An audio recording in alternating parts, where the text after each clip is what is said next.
विद्यार्थी मित्रों, आज हम पढ़ेंगे कक्षा 12 पार्ट 4 लिमिट। लिमिट यानी लक्ष्य होता है। ये लिमिट होता क्या है, जैसे हमने इसके पहले 11वीं क्लास में फलन का अध्ययन किया हुआ था। फलन में क्या लिखा जाता है कि कोई भी चल दिया होता है जिसका निश्चित मूल्य रखा जाता है, उसके अनुरूप कोई भी मूल्य प्राप्त किया जाता है तो वो हमारा फलन कहा जाता है। जैसे f(x) बराबर वहाँ पर हमको ax प्लस b करके समीकरण दिया गया होगा। तो लिमिट में अपने लिमिट यानी फलन जैसा ही सवाल होता है, फलन जैसा ही इसमें टॉपिक दिए होते हैं। इसका मेन टॉपिक हमारा जो चालू होता है वो वास्तविक संख्या, वास्तविक रेखा और उनका अंतराल होता है। तो सबसे पहले वास्तविक रेखा क्या होती है? जिस रेखा के बिंदु वास्तविक संख्या हो या जिस रेखा के बिंदु वास्तविक संख्या का मतलब 1 2 3 4 5 इस प्रकार से संख्याएं हों, ऐसी रेखा को वास्तविक रेखा अथवा वास्तविक संख्या रेखा कहा जाता है। तो वास्तविक रेखा किसे कहते हैं? जिस रेखा के बिंदु वास्तविक संख्या मतलब 1 2 3 4 5 जिसको हम गिन सकते हैं, ऐसी संख्याएं हैं तो वास्तविक संख्या रेखा कहा जाता है। इसके बाद दूसरा टॉपिक इसमें आता है अंतराल का। अंतराल क्या होता है? अंतराल का मतलब होता है बीच में खाली जगह, तो अंतराल उसी को कहा जाता है। जैसे कहीं पर हम जैसे मान लो ए बिंदु से बी बिंदु पर गए तो उसके बीच का अंतराल ज्ञात हुआ। किसी भी दो वास्तविक संख्याओं के बीच की वास्तविक संख्या के समुच्चय को अंतराल कहा जाता है। मतलब जैसे हमने a नाम दिया था और दूसरा बिंदु b नाम दिया था, a से b के बीच में हम जो भी दूरी तय किए हैं वो कोई ना कोई वास्तविक संख्या होगी, और जो वास्तविक संख्या आएगी उसी को अंतराल कहा जाएगा। पहला हमारा आता है संवृत्त अंतराल। संवृत्त अंतराल क्या होता है? यदि a element of r, a element of r का मतलब a जो है वो वास्तविक संख्या है, और b एलिमेंट ऑफ r का मतलब हुआ b भी हमारी वास्तविक संख्या है। a छोटा है b से, a छोटा है b से की संख्या a, b तथा a और b के समग्र वास्तविक संख्याओं के समुच्चय को संवृत्त अंतराल कहते हैं। मतलब a और b के बीच में a और b वास्तविक संख्याएं हैं, और a और b के बीच में जो भी वास्तविक संख्याओं का समुच्चय आने वाला है उसे हम संवृत्त अंतराल कहते हैं। इस संवृत्त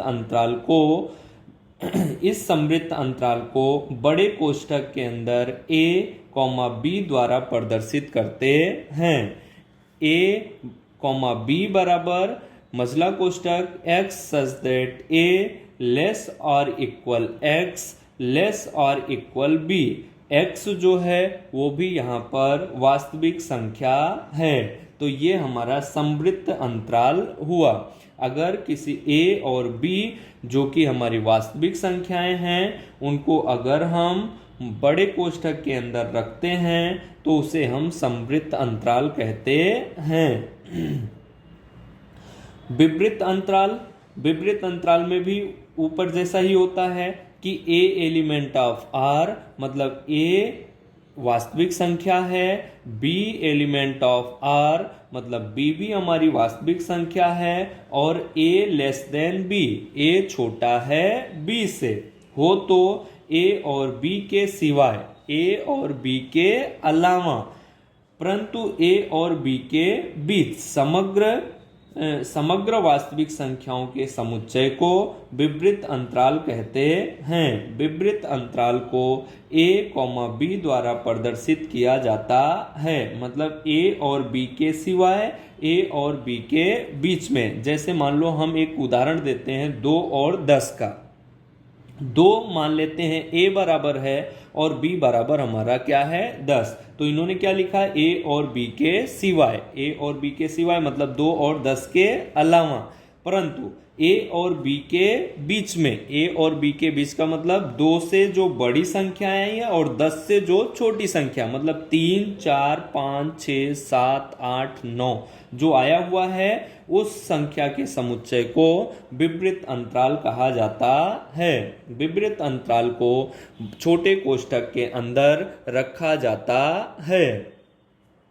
इसको पढ़ा किया जाता है छोटे कोष्ठक के अंदर a, b इक्वल मझले कोष्ठक के अंदर x such that a less than x, मतलब a छोटा है x से, और x लेस देन b, मतलब यहाँ पे सबसे बड़ा क्या होगा b, और x जो है वो भी वास्तविक संख्या है। इसके बाद अभी हमने समवृत्त और विवृत अंतराल के बारे में पढ़ा। अब समवृत्त और विवृत अंतराल अगर दोनों एक में मिल जावे, मतलब उसको क्या कहा जाएगा, समवृत्त विवृत अंतराल। समवृत्त विवृत अंतराल में क्या होता है, यदि a एलिमेंट ऑफ r, मतलब a वास्तविक संख्या, b एलिमेंट ऑफ r, ये दोनों ऊपर ही बताए गए हैं, दोनों में ये कॉमन है, तथा a less than b, a less than b समवृत्त अंतराल और विवृत अंतराल दोनों में बताया गया है। और हो तो a को समाविष्ट करती, समाविष्ट मतलब मिलाने वाली, परंतु b को समाविष्ट ना करती, परंतु b को मिलाने वाली ना हो। योम a और b के बीच समग्र वास्तविक संख्याओं के समुच्चय को समवृत्त विवृत अंतराल कहते हैं। जैसे यहाँ पर इन्होंने बताया a को मिलाने वाली परंतु b को मिलाने वाली ना हो, और a और b के बीच में जो भी वास्तविक संख्या आ रही हो उसे हम समवृत्त विवृत अंतराल कहते हैं। इस अंतराल को बड़ा कोष्ठक a, b और कोष्ठक बंद होगा छोटे कोष्ठक से, क्योंकि समवृत्त अंतराल बड़े कोष्ठक से लिखा जाता है और विवृत अंतराल छोटे कोष्ठक से लिखा जाता है, द्वारा प्रदर्शित किया जाता है। इसको और आगे कैसे पढ़ते हैं, यहाँ पे बड़ा कोष्ठक a, b, इसके बाद इक्वल a, b और ये छोटे कोष्ठक के अंदर बंद होगा, इक्वल लिखा जाएगा x मझले कोष्ठक के अंदर x such that a less or equal. क्यों? क्योंकि यहाँ पर समवृत्त अंतराल में लेस और इक्वल दिखाया जाता है। x और लेस देन b, ये लेस देन b जो है वो विवृत अंतराल को धारण कर रहा है। x एलिमेंट ऑफ r, मतलब x जो आने वाला है या x मान जो है वो हमारी वास्तविक संख्या है। अभी हमने पढ़ा था समवृत्त विवृत अंतराल, अब हम पढ़ेंगे विवृत समवृत्त अंतराल। अब विवृत और समवृत्त अंतराल क्या होता है, विवृत समवृत्त अंतराल जो होता है, यदि a एलिमेंट ऑफ r, मतलब a वास्तविक संख्या और b भी वास्तविक संख्या, तथा a लेस देन b, मतलब a छोटा है b से, a को समाविष्ट ना करे, जो हमने समवृत्त विवृत में पढ़ा था उसी का उल्टा हो जाएगा। यहाँ पर समवृत्त विवृत अंतराल में हमने पढ़ा था a को समाविष्ट करे, परंतु यहाँ विवृत समवृत्त अंतराल में क्या पढ़ रहे हैं, a को समाविष्ट ना करे परंतु b को समाविष्ट करे, जबकि समवृत्त विवृत अंतराल में b को समाविष्ट ना करे ऐसा लिखा था। दोनों एक दूसरे के उल्टे हैं एकदम। तथा a और b के बीच समग्र वास्तविक संख्या के समुच्चय को विवृत समवृत्त अंतराल कहते हैं। अब यहाँ पर जो पूरा का पूरा उल्टा हो रहा है, पहले विवृत बोला जा रहा है, विवृत में छोटे कोष्ठक के अंदर दिखाया जाता है, तो छोटे कोष्ठक के अंदर a, b और कोष्ठक बंद होगा बड़े कोष्ठक से। क्यों? क्योंकि यहाँ पर समवृत्त अंतराल बाद में आया हुआ है, द्वारा प्रदर्शित किया जाता है। छोटे कोष्ठक के अंदर a, b equal x such that a less than x। अब ये लेस देन x जो है वो विवृत अंतराल को पहले धारण कर रहा है। Less r equal b, x element of r, मतलब x जो है वो वास्तविक संख्या है। अब हम समवृत्त विवृत अंतराल पढ़ने के बाद पढ़ते हैं मानांक और सामीप्य स्वरूप। मानांक स्वरूप क्या होता है, मानांक का मतलब होता है मॉड। इसके पहले ही हमको बताया गया होगा कि मॉड का मतलब होता है अगर मॉड के अंदर कोई भी संख्या चाहे प्लस में लिखी हो और चाहे माइनस में लिखी हो, लेकिन जब मॉड का चिन्ह हटाया जाता है तो वो संख्या हमेशा और हमेशा प्लस में लिखी जाती है। जैसे यहां पर इन्होंने बताया हुआ है x एलिमेंट ऑफ r, मतलब x रियल नंबर हो तो मॉड x बराबर x ग्रेटर आर इक्वल 0, मतलब x या तो 0 के बराबर है या 0 से बड़ा है।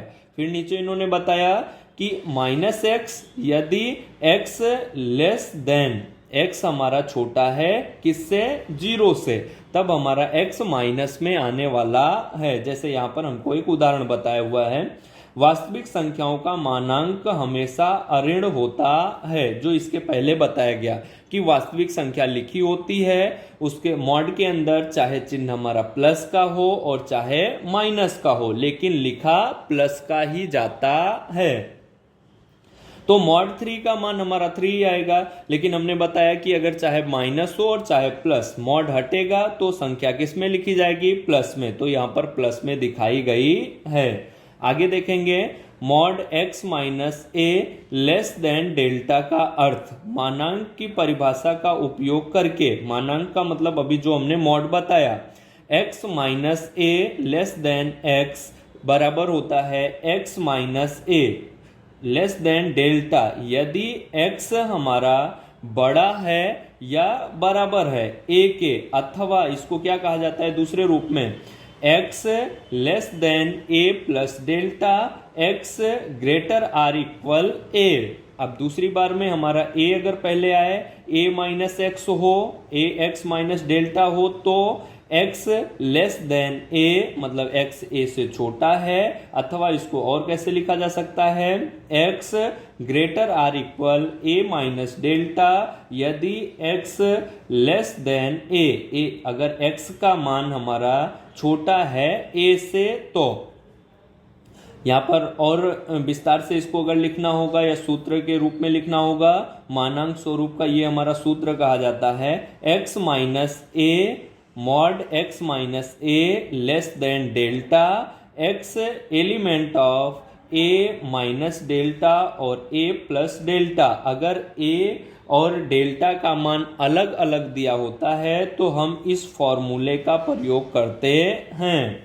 अब हमारा आता है सामीप्य स्वरूप। सामीप्य स्वरूप में माना कि x एलिमेंट ऑफ r को तो हो है तो a को समाविष्ट करते विवृत अंतराल को, a को समाविष्ट मतलब a को मिलाने वाला विवृत अंतराल a का सामीप्य कहलाता है। मतलब a को जब हम मिलाते हैं तो वो हमारा विवृत अंतराल कहा जाता है। विवृत अंतराल में इसके पहले तुम लोगों को बताया गया होगा, तो वो हमारा सामीप्य स्वरूप कहलाता है। जैसे यहाँ पर a का डेल्टा सामीप्य, a का डेल्टा सामीप्य है यदि a एलिमेंट ऑफ r तथा डेल्टा यह अऋण वास्तविक संख्या है। अऋण वास्तविक संख्या का मतलब मॉड वाली संख्या है, तो विवृत अंतराल a minus delta a plus delta को a का डेल्टा सामीप्य कहा जाता है। सामीप्य स्वरूप कैसे लिखा जाता है, n कोष्टक के अंदर a कॉमा डेल्टा द्वारा प्रदर्शित किया जाता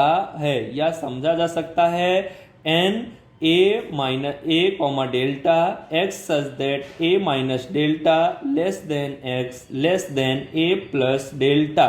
मतलब a माइनस डेल्टा का मान छोटा होगा x से और x का मान छोटा होगा a प्लस डेल्टा से, जबकि x element of real number, x such that mod x minus A less than delta x element of r। यहाँ पर आगे बताया गया a का डेल्टा सामीप्य निम्न विधि इस प्रकार से प्रदर्शित की जा सकती है।